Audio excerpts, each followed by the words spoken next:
বাংলাদেশের একজন ইসলামী সংগঠনের সম্মানিত আমির সাহেব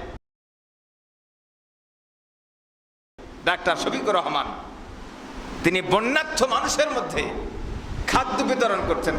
শুধু চারিদিকে পানি আর পানি, মাঝে মধ্যে গাছ দাঁড়িয়ে আছে, বুক পর্যন্ত পানি, হাঁটু পর্যন্ত পানি, মানুষের ঘরে ঘরে দাঁড়ে দাঁড়ে ইসলামের দাওয়াত দিচ্ছেন, খাদ্য পোষায় দিচ্ছেন।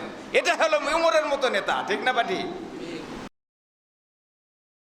ছোট্ট একটা গাছে দেখলাম একটা ইঁদুর তার জীবন বাঁচানোর জন্য গাছের আগায় উঠে বসে আছে।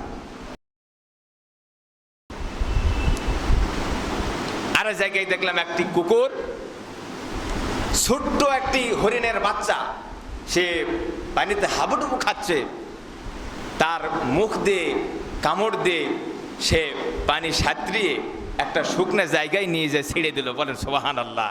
তাহলে একটা কুকুরের যেই জ্ঞান বুদ্ধি আছে, আপনি কেমন আস্তাবল মাখলুকাত দেশের সমাজের জনগণকে নিস্তব্ধ করে দেওয়ার জন্য হাজারো ষড়যন্ত্র চালাচ্ছেন।